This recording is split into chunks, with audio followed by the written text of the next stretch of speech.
AITAH for not calling my wife's daughter to invite her to Christmas. I think I need to start by saying this is a throwaway account. Christy says Jane uses Reddit. I, 63, lost my wife, Beth 60 at the time, 3 years ago. We had been together for 30 years. When I met my wife, she was already a widow. Her first husband had died in a car accident. She had a daughter, Jane 43, who was 6 at the time her father passed. We married when Jane was about 10 years old. When I came into Jane's life, I had no idea how to be a parent to her. I expressed my fears to Beth, and she said to just let her take the lead. I talked with Jane and told her that I knew I could never replace her dad and was not trying to. However, I would be willing to do all the dad stuff that her dad wasn't around to do if she wanted. I drove her to practices, attended every performance, stayed up late to help her study for math tests, taught her to drive and to shoot, shared my love of fantasy literature and Star Trek. Our relationship was always hot and cold, though. While she seemed happy, I was never dad or stepdad or even Uncle Sam. I was always just Sam. Beth and I had a son, Tom 32, and a daughter, Chrissy 29. Jane has a reasonable relationship with her half-siblings considering their age difference. A year or so after Christy was born, Jane became sullen and despondent. After talking with Beth, I offered to adopt Jane. Jane did not take this well, and I never brought it up again. I was the main disciplinarian parent in our household, and while none of the kids were troublemakers, they all did things that got them grounded or their privileges with our cars taken away. I think Jane resented this as well. When Jane graduated high school, each student was able to purchase 2 tickets to the ceremony. Jane purchased 2 tickets, and I thought I would be attending. But the week of the ceremony, Beth told me that Jane wanted to use her second seat to memorialize her father. I was hurt, but I understood. She put a picture of him on the empty chair next to her mom. I think it also hurt Beth as well. Jane was an excellent student, and she got some good scholarships, and I paid the remainder of her costs to go to college. I did get to see that graduation. When Jane got married, Beth and I were not able to pay for the entirety of her wedding. We paid about half. She had her father's younger brother walk her down the aisle. She would spend a week or 2 during the summer with her father's family. At the reception, my wife was again seated next to an empty chair to memorialize Jane's father. I was not given a seat with Beth at the family table. And honestly, I don't remember where I was supposed to be because I spent my time at the bar or standing behind Beth, who was having a very hard time. However, it was a lovely wedding, and once the dancing started and everybody was out of their seats, I stopped worrying about where I was supposed to be. When Jane had her first kid, Beth and I were overjoyed. However, I soon learned that while my wife was going to be Graham, I was not going to be Grandpa, but still just Sam. I am Sam to both her children.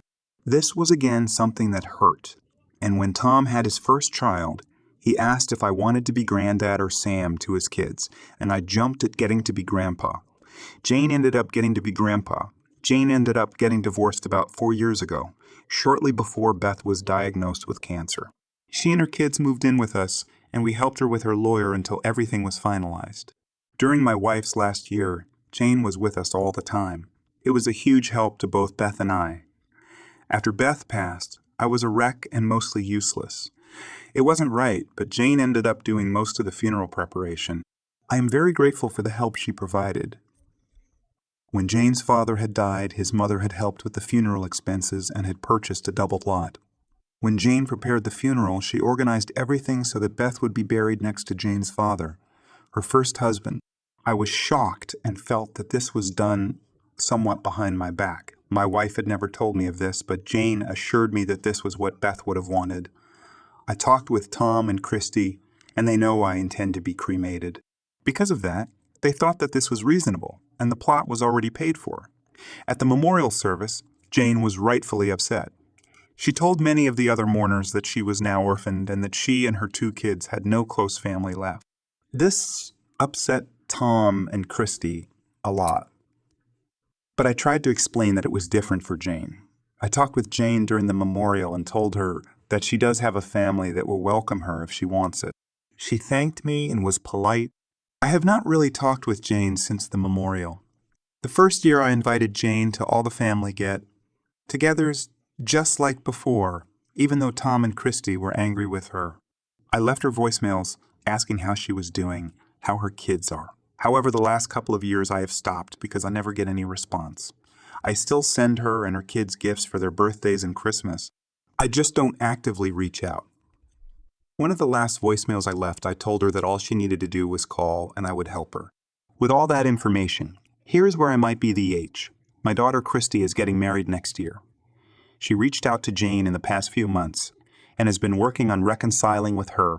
Additionally, Jane's ex lives in a different state and her kids will be gone for most of the holidays. Jane has told Christy about how alone she is feeling. Christy called me and asked me to invite Jane to my house for Christmas. Christy and her fiancé will be there along with Tom and his family. I told Christy that Jane knows she is always invited.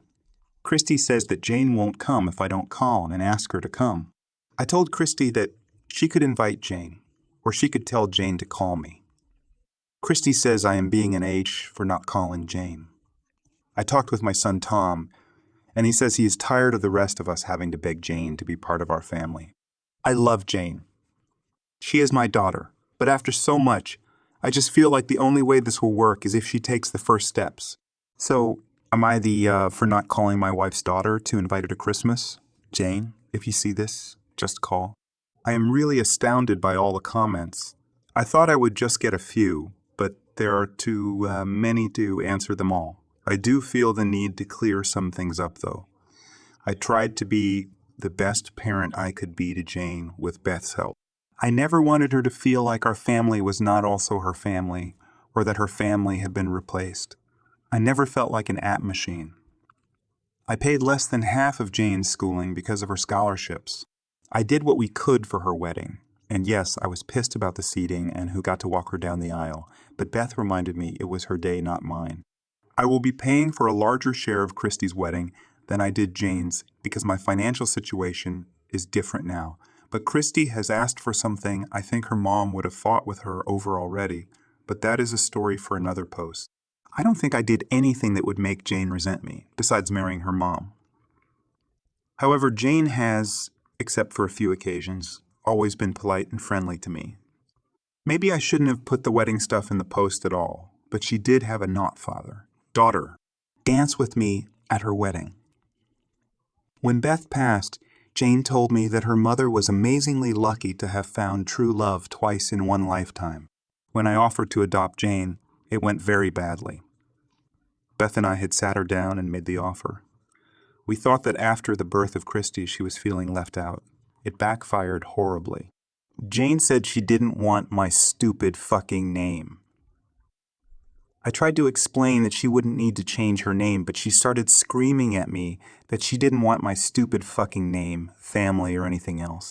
Both Beth and I told her that this response was completely unacceptable, but she kept saying nasty things that teenagers say to both me and Beth.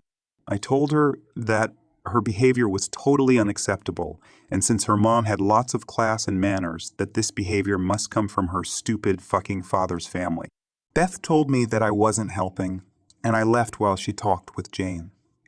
A couple of days later, Jane asked to talk with Beth and I privately. She said wanted to move in with her uncle. I figured this was a hollow threat from a teenager since that uncle lived 2 states over in her life and friends were all where we lived. I said something like, well, if that's how you feel, you and your mom work it out and I will make it happen. I then left. Jane didn't move out. I did tell her that I was glad she chose to stay with us. Our relationship did get better, but never substantially improved after that point. So I am not a saint. I am human. I did my best.